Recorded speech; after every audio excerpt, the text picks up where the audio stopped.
Good afternoon from India. My name is Rajkumar. I'm the founding Vice Chancellor of OP Jindal Global University. On behalf of my colleagues and all of us here, we would like to extend a warm welcome to the session 12 of this two-day conference on reimagining and transforming the university. This session is entitled Internationalization at Home and Global Partnerships. We have a very distinguished set of institution builders and leaders of universities around the world who have joined us today. We have with us Ambassador Mr. Amit DASGUPTA, Strategic Advisor, India Engagement, University of New South Wales from Australia. Professor Dr. John DEWAR, Vice Chancellor and President of La Trobe University, Australia. Professor Dr. Liz Jackson, Associate Professor and Director of Comparative Education Research Center at the University of Hong Kong, Hong Kong Special Administrative Region. Professor Dr. Zulkifli Abdul bin RAZAK, Professor Emeritus and Rector, International Islamic University, Malaysia, from Malaysia. And of course, we have with us my colleague, MICAL, Dean of the Jindal School of Art and Architecture, OP Jindal Global University, India. Let me hand this over to Thomas. Over to you, Thomas. Okay. Thanks so much, Raj, and very good to meet all of my accomplices for this session we're doing on internationalization at home and global partnerships. Let me introduce the topic first, and then I'll ask each of the experts to speak on this topic. Internationalization of higher education involves movement of people, students, and faculty historically across borders. Universities and faculty need to collaborate, and always have, amongst each other to co-create knowledge as a type of global good. Exposure to the international geographies, terrains, territories, and the encouragement of intercultural communication remain at the heart of internationalization, and efforts of universities have increasingly focused on this out of necessity. The scholarly discourse and literature on the topic brings out larger educational benefits of intercultural explorations from the personal to the international. Certainly cross-border flow of people remains a dominant form of internationalization in universities, but this is something we can also start to question. Educational leaders and governments are exploring other ways of internationalizing higher education now. This is particularly relevant in the time of restricted international mobility due to political, economic, and health reasons. There is also a rising discourse on internationalization at home, or localization. Within the domestic learning environment, students can be exposed to international curriculum, informal, as well as informal co-curricular activities, international faculty exchanges, and all range of activities that occupy universities' intellectual bandwidth. While internationalization at home discourse brings interesting modalities of internationalizing inter-universities, what we really need are braver dreams for the future of global partnerships for universities, and to ask really what is possible in the present situation. And towards that end, I'm going to go and ask each of my colleagues to give us some insights and maybe prompt them a little bit. I'll start off with Mr. Amit DASGUPTA, currently located, I think, zooming in from Australia. Amit, the floor is yours. Thanks very much. I'm actually zooming in from the outskirts of Delhi, this city called Noida, but I do represent the University of New South Wales, Sydney. And what I wanted to start off by saying is that I've been thinking about the topic that you've outlined for us. And what's been bothering me is something reasonably wonderful, which is that we have an elephant in the room in the form of the pandemic, and it's completely disrupted our life. And as people in the area of education, what interests me is how it would have impacted, or is likely to impact, or should impact the purpose of education. And I raise this specifically with two elements in mind. First is that we're all talking about a post-pandemic world, and including the period that we're going through right now and how we need to adjust to this. Online education is a reaction to the fact that on-campus education is not possible. And so face-to-face learning has to be substituted by something else. So most of us are adjusting to what would become the new normal. And to my mind, great education doesn't merely adjust. Great education actually helps co-create a post-pandemic world. So this would be my first, if you like, bullet point. The second, which is related to this, is that what the pandemic has thrown at us is that the world as we know it and knew it would never be the same.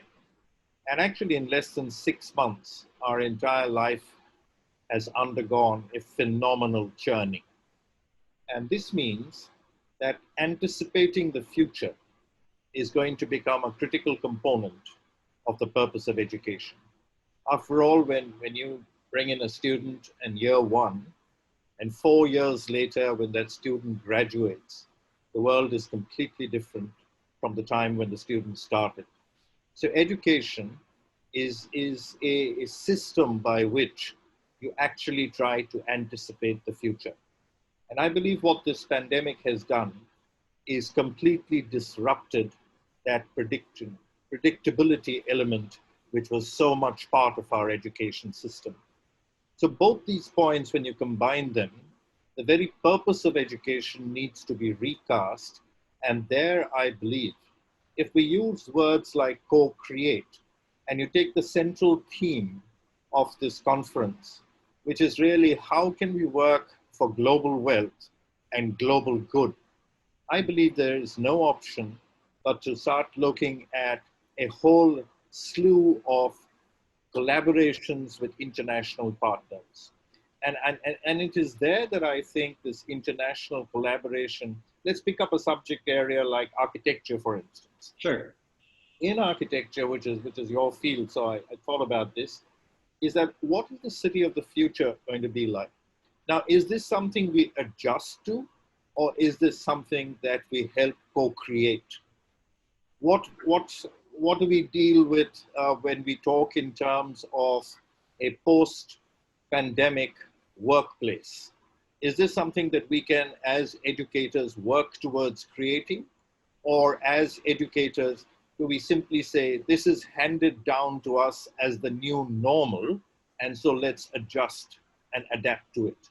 I believe international collaboration is going to be the significant pathway by which we can create a different kind of post-pandemic world. So I'll stop here for the time being. I'm mindful that of the 3 minutes that we have, and happy to take any questions and elaborate on any of the bullet points.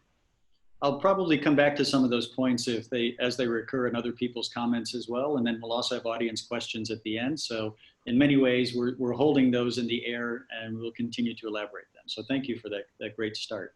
Next up is Professor Liz Jackson, and I'll ask you if you could also maybe give us your first insights into the topic. Sure, thank you, and thank you for inviting me to be a part of this. So this is a topic I've been thinking about a lot, as we all have. So I have a few thoughts to warm us up. So I think on the one hand, something which might be obvious is that international mobility is negatively impacted by COVID because people can't move around.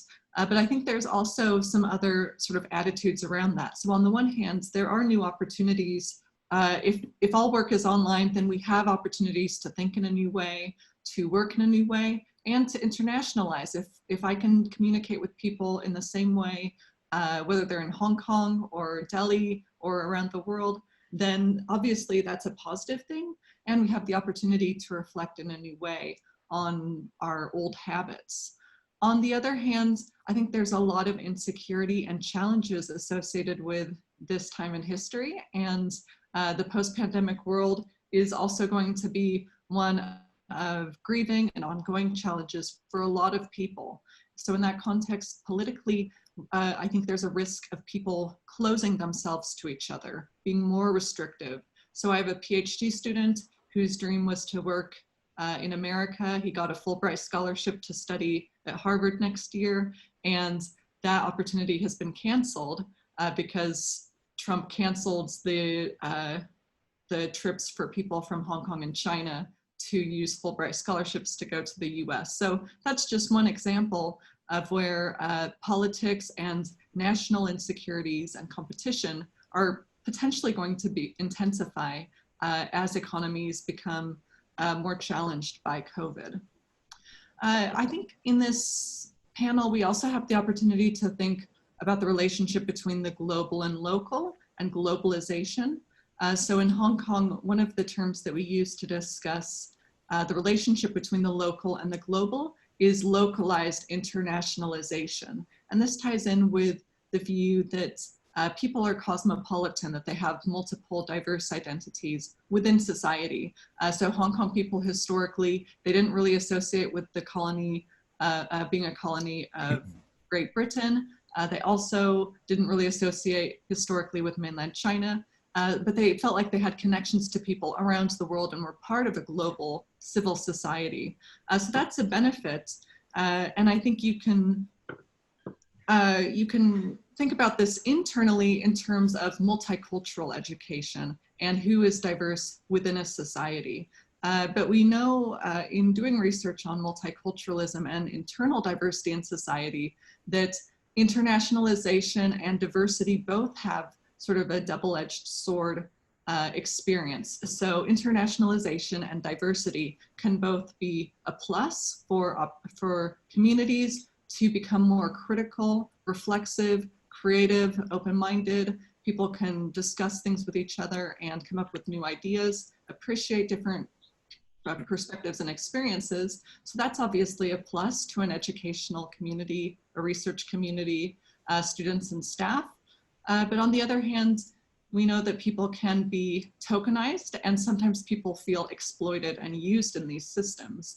So international students and even students from mainland China in Hong Kong really can suffer from feeling very stigmatized, like they're used by the university. So the university wants everyone to have their picture taken. So all of the promotional materials say Hong Kong U, most international university in the world.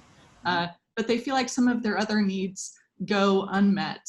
So they're sort of appreciated at a surface level, but underneath the surface, they're not really being critically and deeply engaged with. And that could be international students. That could also be internal ethnic minorities, immigrant groups, diverse immigrant groups in the society who want to become residents and citizens. All of these people can feel left out, even people who speak one language rather than another who belong in the society can feel left out. And often this goes underneath the surface when people just think about internationalization and diversity as a good thing. So I think with COVID, then we see sort of two possibilities being amplified. So we have the positive effects, which could be amplified of creating new communities, new collaborations, new partnerships that obviously could have a lot of benefits. But with that, there's also the political side of it, that these things don't happen in a situation where everyone has equal access to technology, where certain languages are dominant over others, whether it's English or Mandarin or different languages. And even other dynamics such as race, class, and gender are going to continue to come up and be an issue, so that some people are going to disappear out of the international community that gets set up. And I think this is one thing we also have to work on, is thinking positively about the opportunities which we're afforded with the new technology and doing things like this, which we've never been able to do before. But on the other hand, making sure that we're not leaving out the people that we want to really reach, because it's actually quite difficult to establish those deep connections across diverse communities, whether those diverse communities are around the world or even within your own society. So I'll stop there and look forward to hearing what other people have to say. And thank you very much for that, Professor. Next, I would like to call on Professor John DEWAR, the Vice Chancellor, who is actually in Australia. I apologize for the misrepresentation earlier. A place I've lived for many years. We're time shifted, obviously, and season shifted. So hats off to you for coming and joining us for this opportunity, and look forward to what you have to say next. Thank you. Thanks, Thomas. Sorry about that. That's going to be the saying of the decade, isn't it? You're mute. Who muted me? I'm delighted to be here. Thank you so much for the invitation. Such an interesting topic. And you're right, I'm talking to you from just outside Melbourne in Australia, where it is freezing cold today. It snowed yesterday. So hence I'm slightly rugged up. So apologies for that. Look, just a few opening thoughts. Universities are by nature internationalized, and I think they always have been. If you think of the early European universities, they thrived on attracting students, maybe not from all over the world, but certainly Europe. In fact, they probably couldn't have survived unless they did attract students from a pretty wide geographical reach. And when academics conduct research, they more often than not will tend to think about collaboration internationally. So even though universities are often the product of great national visions of reconstruction or development, serving national needs, universities quite quickly overrun national boundaries and will very quickly start collaborating with the globally. So I think internationalization is in our DNA, if you like. The challenge for us, as others have already said, is that some aspects of that internationalization are currently not possible, and who knows when we'll be able to resume things like staff exchanges, student mobility, all of those things that we've tended to think of characterizing internationalization. But actually, even when you strip that out, there's a huge amount that goes on in universities that is by its very nature international or internationalized. And we may come to some of these issues later in questions, but just to throw some of them out for discussion later on, incorporation of global or international perspectives in the curriculum, irrespective of what students are actually studying. At La Trobe, we have a curriculum requirement that all students are exposed during the course of the degree to the study of global citizenship. Now, the form that takes in a particular discipline, of course, varies, but nevertheless, we require students, by the time they graduate with their bachelor's degrees, to have had some exposure to that. We also believe in the power of, you might call, the purposeful use of cultural diversity.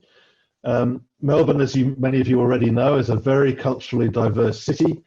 And Australian universities are themselves composed of very culturally diverse communities. And we try, and I think we'll try even harder in the light of current circumstances, to ensure that we make most of that cultural diversity inside and outside the classroom. And I think one of the things that will emerge from this is greater use of technology. I think that's almost a given. And once you start to think about the opportunities that creates for internationalization at home, they're actually pretty significant. Collaborative online international learning, or COIL as it's called, I think will be greatly accelerated as a result of this experience, as will related things like virtual study tours and so on, all of which are now technologically possible. But I think they will rest on a platform of much deeper, closer collaborations, as Mr. DASGUPTA, I think, was saying in his opening remarks. Whereas universities, in order to meet the demand for student mobility, have tended to enter lots of different relationships around the world, I think what we'll start to see, because of the time and energy and resource that will need to go into more collaborative forms of international learning using technology online, I think we'll start to see universities starting to form a smaller number of much tighter global partnerships. That's certainly how we see things from here. So I think we're at a time when we need, it's a great opportunity, I think, to re-examine what we think makes a university globalized or international. I believe it has been in our DNA right from the start and always will be, but it just needs now to find a completely different expression. And I'm hoping that we can get into some of the ideas that make that expression later on. But thanks very much, Thomas. Thank you. Thank you. Very insightful. Our final panelist introduction is Professor Zhu, Yes. Professor Emeritus and Rector from International Islamic University. And please feel free, you have the floor now to share some of your insights on this large question. Thank you very much. This is a very exciting panel for us because this university resonates a lot with the idea of internationalization at home. We were established in 1983, but 37 years ago, a purpose of being international, and let me define international at that particular point. Right now, we've got about 30,000 students, and about 8,000 students are international students from almost 100 countries around the world. The idea then was to offer opportunities for students mainly from Islamic countries. Now they are war-torn countries, people who are marginalized, people who do not have opportunities for education, particularly after 9/11. Most of this opportunity for them are closed. So this university offers that kind of an opportunity, and therefore they come to this university in that kind of a diversity that we are able to quote unquote use this term internationalization at home because the interaction between this diversity gives us a lot of input. So I think in that sense, it resonates very well, internationalization at home. Given the situation now when everybody is locked down and nobody can go back. So some of them have been with us for the last 3 months, not being able to go back to where they are. And this problem, this issue of internalization at home becomes more quote unquote expedient for us. I'll give you an example. The students internationally perhaps now are working together in trying to solve some of the very urgent problems locally. We have got now what we call sewing brigades, where students, I think 300 of them on every weekend come and sew the PPE, the personal equipment to be distributed to hospitals around the countries, to places where this COVID issue becomes a really a bad issue when there is not enough supply. So these are kind of activities that have been done between them, different countries, people from Ghana, people from everywhere working together and trying to solve this particular problem. So it is international in that particular sense, and that discipline cuts across every other disciplines among the students. Engineering, for example, they are able to, within that 3 months, able to create what we call MEDI robots, a low cost robots that will again serve places where there is not enough personnel to diagnose this issue of COVID-19. So these are examples that I can give you right off where students are able to work together and solve a particular problem. What is good for us is because the international university has got a vision that talks about uplifting human life and also civilization. So for all along, for the last 35 years, this has been the focus of the university: intercultural dialogue, fostering civilizational sort of understanding among students has been the main preoccupation of the university, so that we can quote unquote bridge misunderstanding or issues of diversity among them. So on that note, I am very pleased to have this session so that we can share a lot more in terms of what we are able to do. The only problem we have now is this whole idea of the pandemic threatening people in terms of health. So the interaction that we used to have formally now becomes a little bit difficult when you talk about physical distancing. We use the word physical distancing here rather than social distancing, so that we are quite mindful that people want to bond with one another.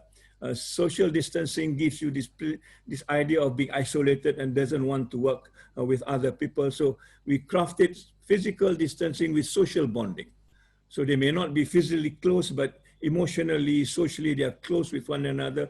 They work over internets and whatever other communication tools they have, plan whatever they want to do, and then move on as an international community as such. So I'll stop there for a moment, and maybe we can talk about it later. Yeah, certainly. And this is quite fascinating because I'm hearing a range of responses trying to connect local conditions, whether in the university, whether it's curriculum, or whether it's outreach to local communities, but also thinking in terms of internationalization, particularly cultural. We've heard from quite a few people as something that comes into the local and how that can be used or misused in different ways. I've tagged some interesting ideas here, and I might just go around and ask some people to perhaps elaborate a little bit, because at one level I wanted to just find out what the best practices are, but we could probably go on for that for hours. And to think also at a maybe a strategic level was part of the imperative of this panel to say, what can we do differently, or what should we be doing differently than what has been the status quo and business as usual for internationalization as a type of monetization for university.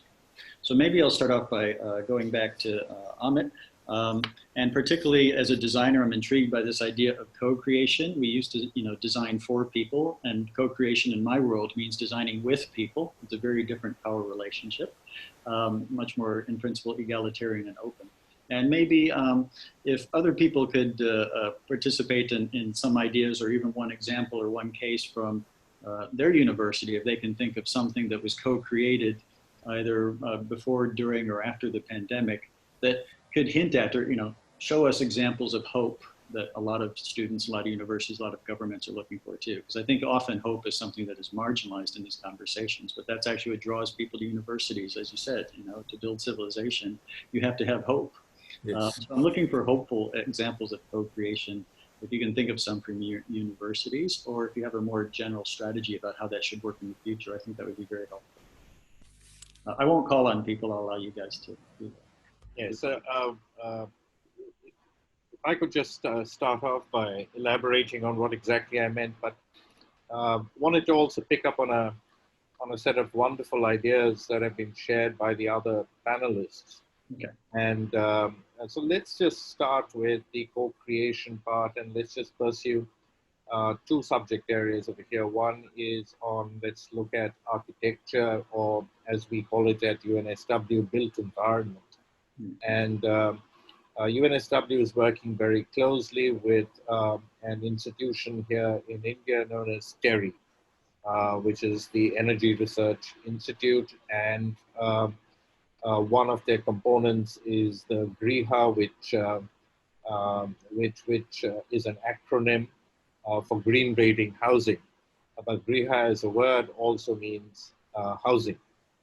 And we're looking at the whole subject area of what kind of workplaces that we should actually be sitting and trying to craft, keeping in mind, as was so eloquently put, the whole issue of physical distance and social bonding.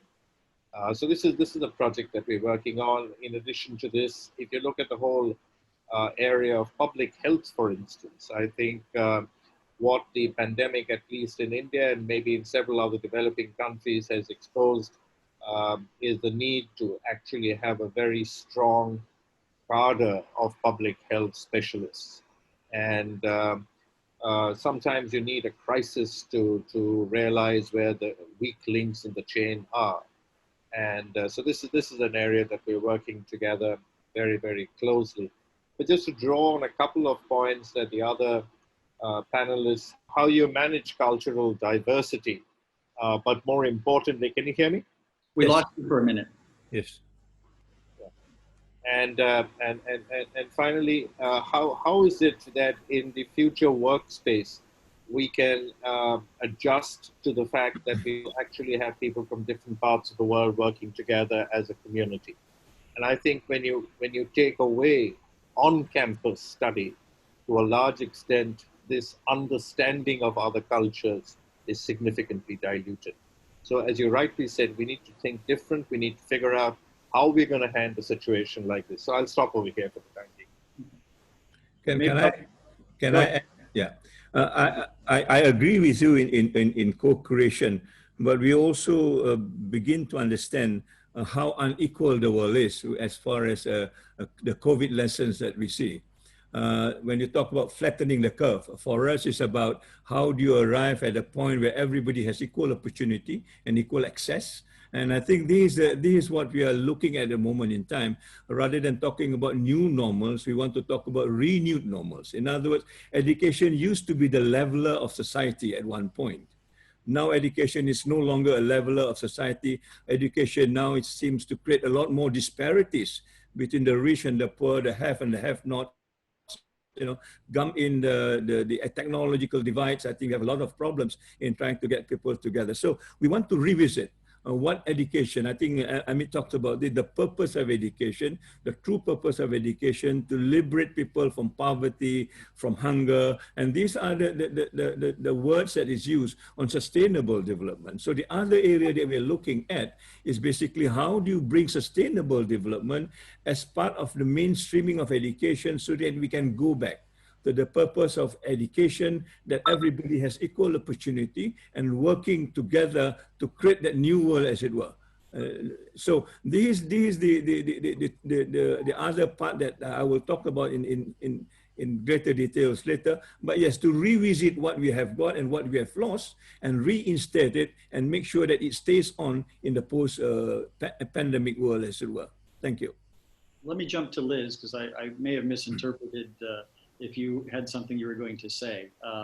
But I'm also curious, particularly looking at the context of Hong Kong and some other places that have political turmoil, including recently Delhi here too. I'm very curious about these aspects of working outside of the university towards the public good, and how internationalization, say in a historically international city, gets reconfigured or could be reconfigured in this context. So I'm asking Liz if you're okay to jump in and maybe spin the conversation a bit towards the context you're working in.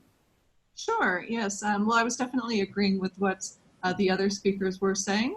And I was struggling a little bit with the concept of hope, because I think there are these digital divides. And in Hong Kong, we have these digital divides. So one of the interesting things we found with internationalization in Hong Kong is that cross-border with mainland China is also considered part of internationalization. So that's one reason why we're ranked #1 in the world in some cases for internationalization, is because if students go across the border to mainland China, and they count that as international exchange. So all of our students at least can do that, if not go to other countries as well. And then we count students coming from mainland China here as also part of internationalization for statistics. And I mean, that is a unique situation, but I think one of the things that sometimes gets forgotten if we break things into local versus global, national versus international, is I think around the world there are these issues with different sub-regions of a nation state. States or provinces have their tensions, and I think if we look at that through the lens of globalization and the benefits of internationalization, that complicates the conversation. So as a result of mainland Chinese students and tours being considered part of internationalization, that makes it more controversial here and more unpopular here. And on the other hand, the students who face challenges in Hong Kong might be not from international, but they might be from across the border. And that's because with internationalization, we note that it also comes with some tension when there are scarce resources, when there's not equality.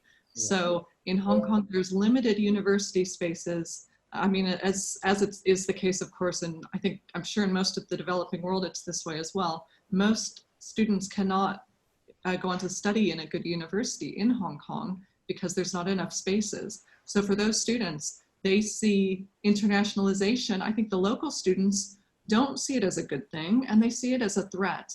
And one thing that I've tried to urge in talking to university leaders about this is those students aren't being prejudiced or against international students per se. What they're concerned with is that certain groups are being favored over other groups, and that there's a common concern in Hong Kong that, so on the one hand, international students have their concerns and challenges adapting, but also there's a sense among local students that special things are being done for international students, which are not being done for local students. And that's where I think the intersections of identities become important. So it's not just local or international, but it's also class, schooling backgrounds, language you speak, all of these things also come together in complicated ways. So most of the students who study most Hong Kong local students who stay in Hong Kong are more working class and middle class. The elite students tend to study abroad in Australia, UK,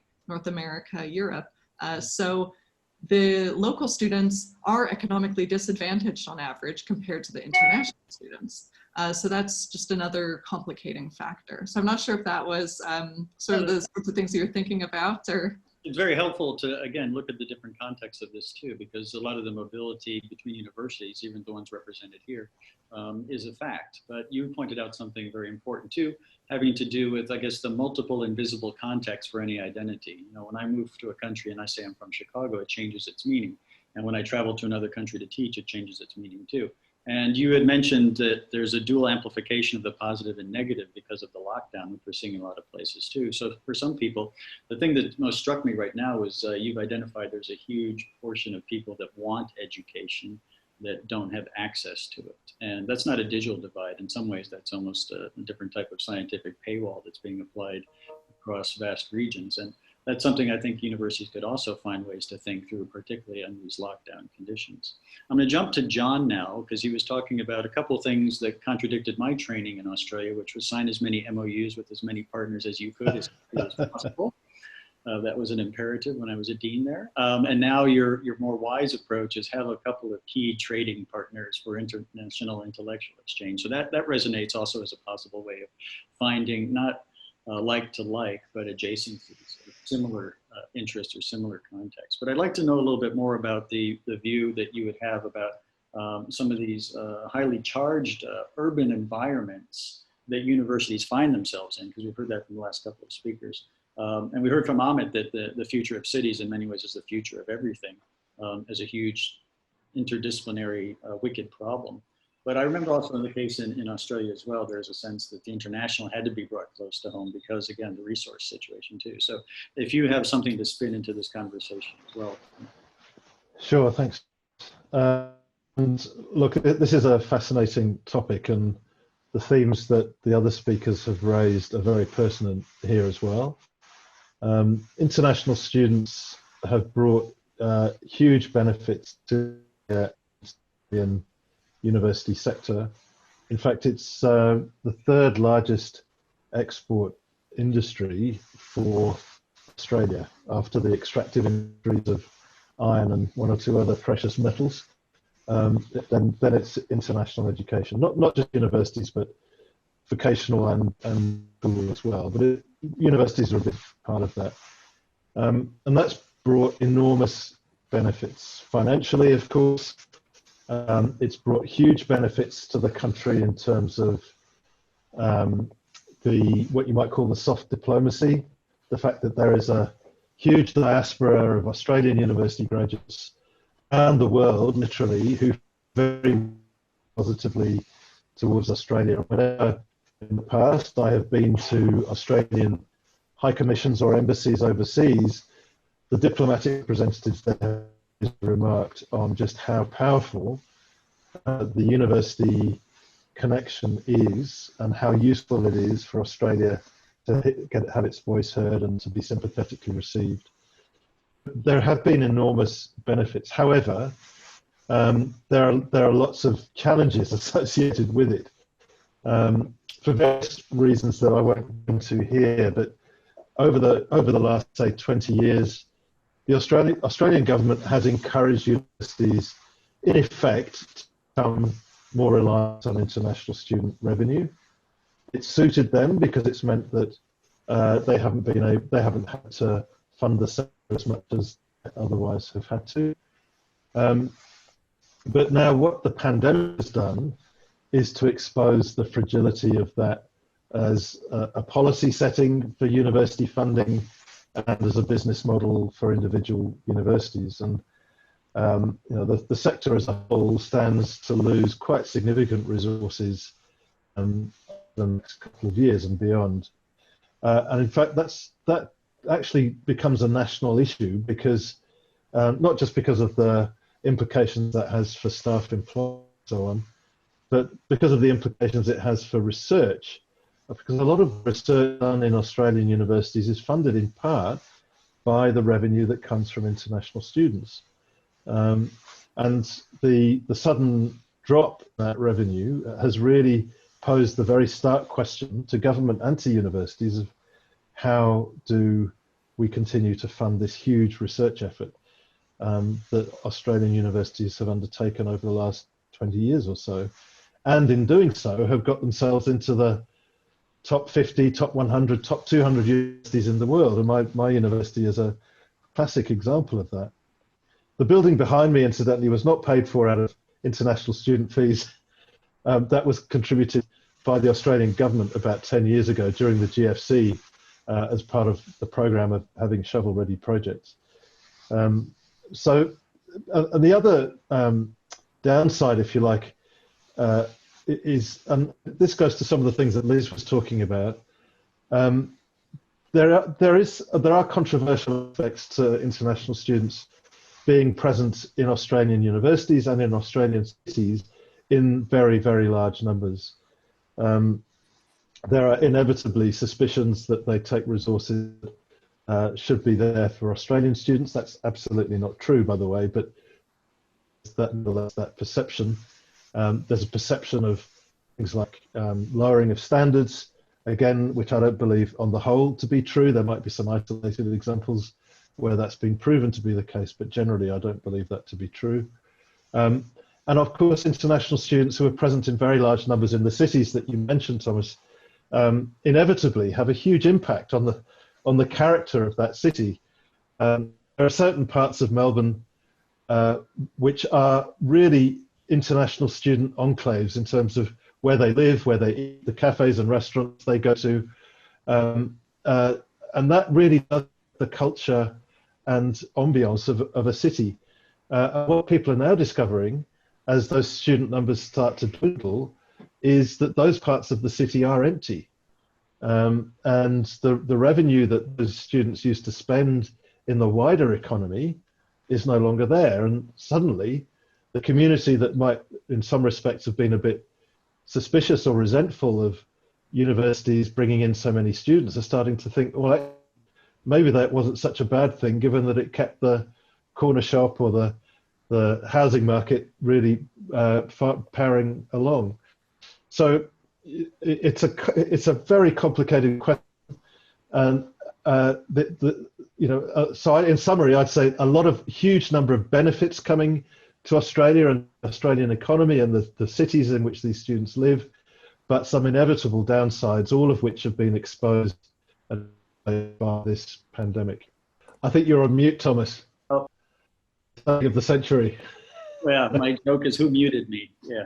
No, students can mute us too, unfortunately. Some of the questions have been coming in, and I'm going to start with one that I actually find a bit intriguing too. And it says, and I think I might start with Zhu on this one because it overlaps some of the things he was talking about at the grassroots scale.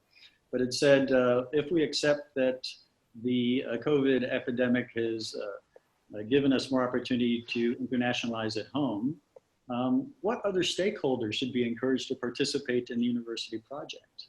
And so, Zhu, if I can start with that, who are our, I guess, invisible stakeholders, or who could be the stakeholders that would benefit from this reset period that we're going through in terms of the internationalization and the university's obligations to wider society?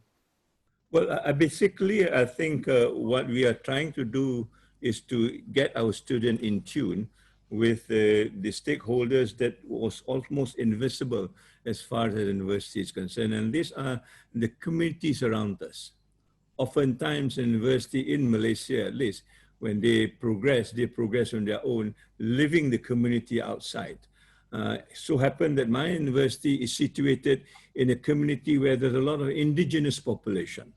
And that indigenous population has not been taken into account for a long time until COVID comes in, and we begin to realize that until we also work with the community around us, there's no way we can break this transmission that we talked about.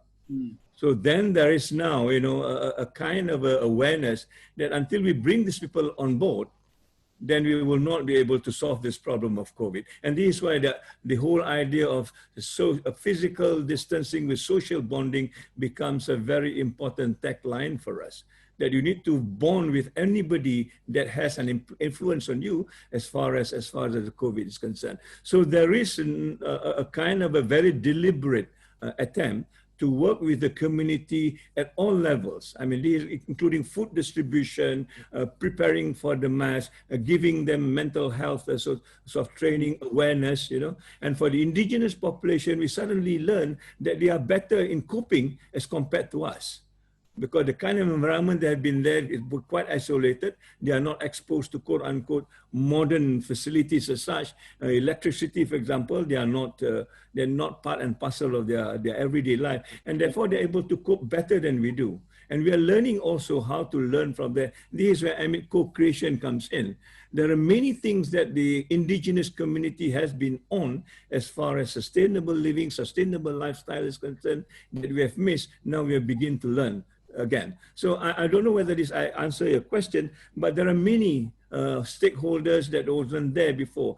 Often when we talk about universities in Malaysia, we talk about the industry. Yeah. The industry is the one. Now we find the industry is no longer important because the industry closed down. And the numbers that we talk about, employment, employability, suddenly does not matter anymore. So we are over independent on industry, that the industry do not, quote unquote, guarantee the kind of benefits that we are thinking of in terms of job and stuff like that. So that shift, I think, is coming in very strongly. Should we just depend 100% on industry, that will collapse very immediately. I mean, industry will close down tomorrow, but the university is not able to close down immediately the industry. Right. So we have got students to give livelihood on. Where do you depend? And therefore working with the community becomes a very important issue where they can now build social entrepreneurship and whatever have you in this particular context. Fantastic, and we've started to do that as well here, particularly even offering housing for people because of the forced migration. I'd like to hear from other people too. Are there other invisible stakeholders? And even that word itself implies industry. Who should benefit might be a more generic way to ask that question. Who should be in the conversation that's not in these conversations? Or who should be giving us some guidance in terms of future contributions in the university and what Amit called the inevitable and probably a long-term new normal? Do we have other insights into our invisible stakeholders? Or, yes, John. Yeah, sorry, Thomas. Maybe not so invisible, but I think our students are big stakeholders, and not just the international students. I used to be at the University of Melbourne in charge of the international side of the university. It was a very big job. And one of the biggest challenges we faced was encouraging students from particular ethnic backgrounds to integrate with the rest of the student population, because there was a real risk of students kind of sticking in their own language groups, their own cultural groups, and not really the full benefit of being in a different country. And we found that one of the best ways of overcoming that was to try and encourage the other students, the alumni of the university, and some of the industry partners of the university to get involved. It's what I meant earlier about purposeful cultural engagement. So not just putting people together in an institution and hoping that some mixing and learning will occur. You actually have to orchestrate it and make it happen.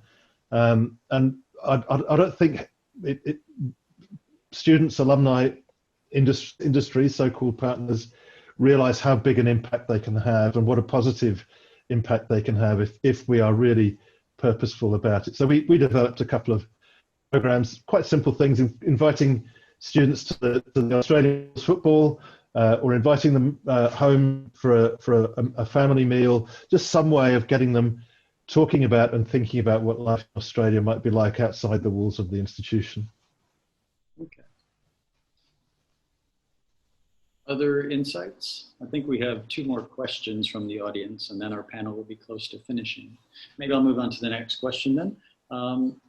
It's a question that asks, are we going to witness new forms of global academic activities and engagements in the post-COVID world? It seems like an obvious thing, but I imagine building new foreign campuses might be difficult under these circumstances. So perhaps if we could think a little more widely as opposed to bringing international students to campus, what could we, as universities that to some degrees are site-bound, at least in terms of some physical and intellectual infrastructure, and what do we have, what could we do, what should we be doing, perhaps in a more benevolent sense for communities across the globe.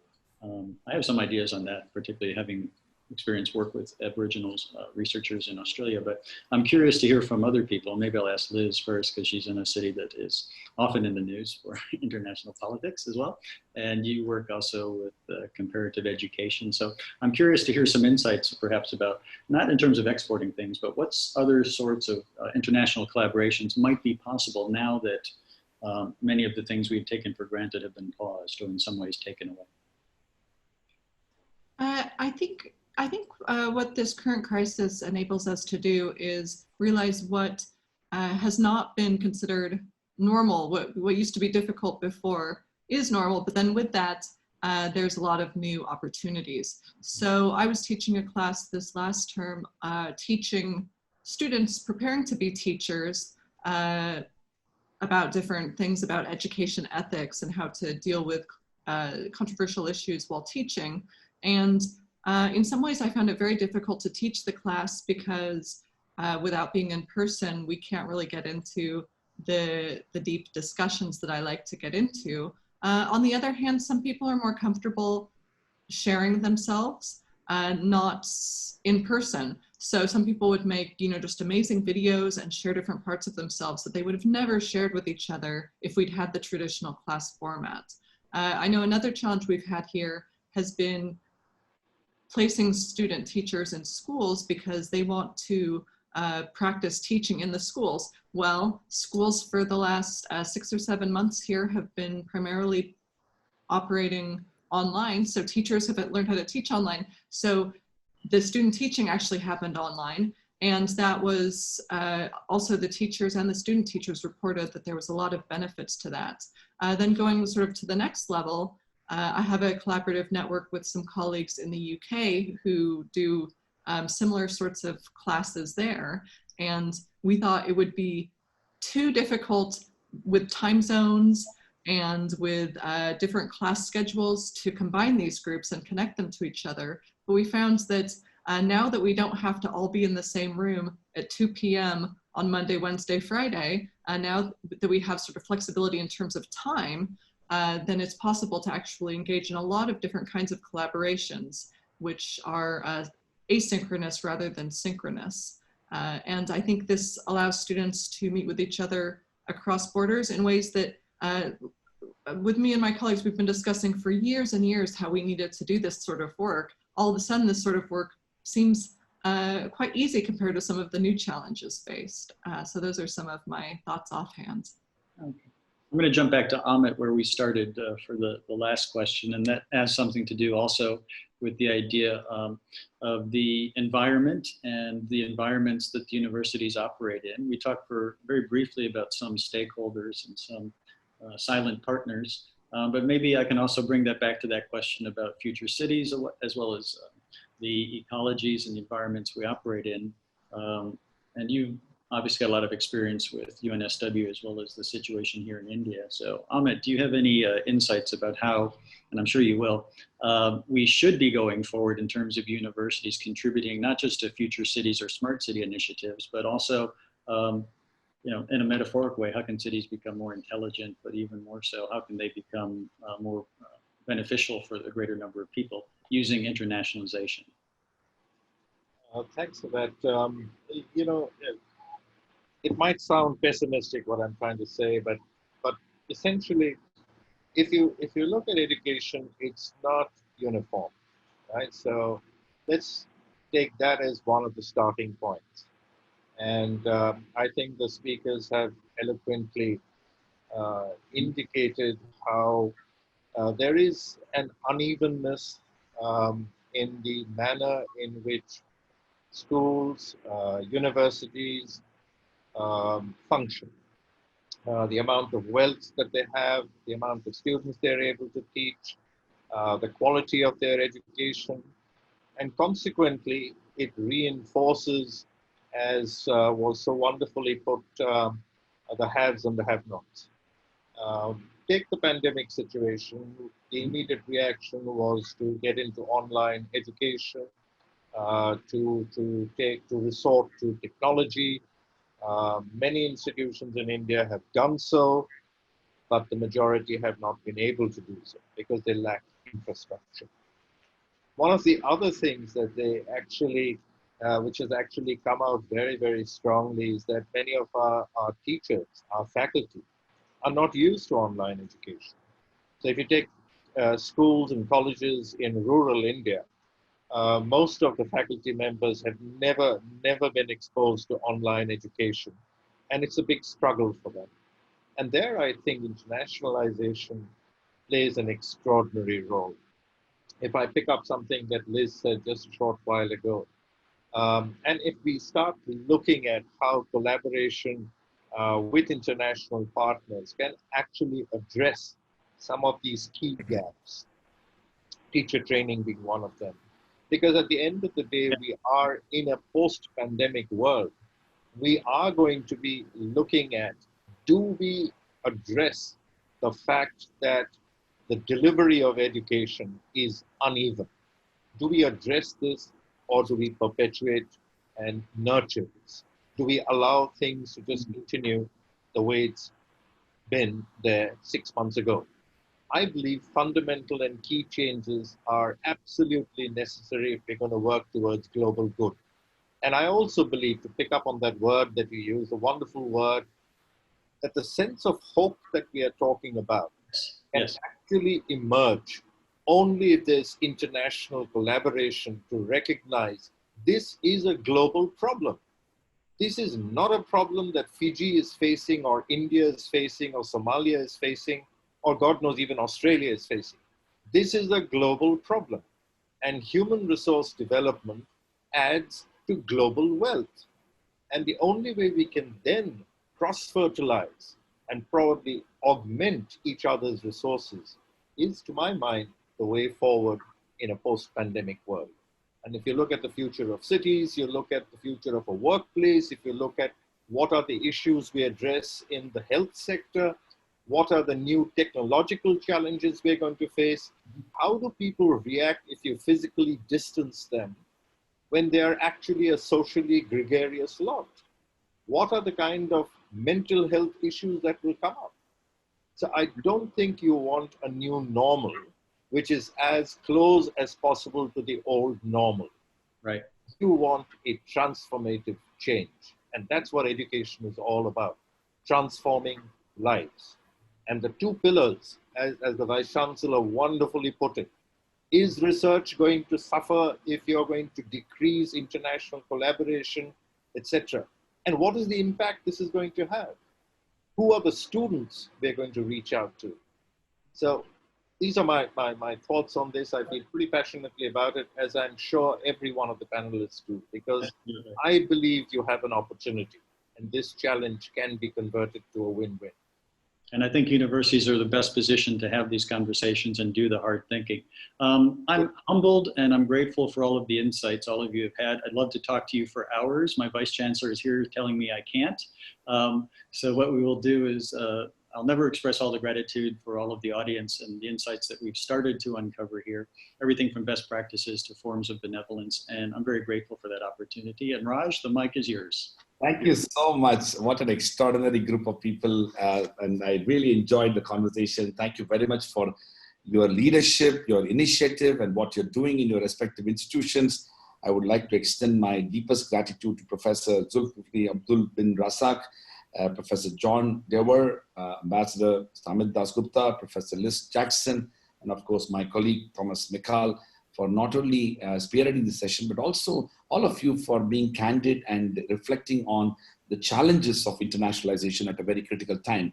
In fact, it is only one of the things the pandemic has brought to bear is that how much we are all connected, and we as universities need to underscore the importance of our integral engagement during these times. And even despite the fact that the natural tendency is to resist and even at times be myopic about the larger vision surrounding internationalization. So thank you very much for being here.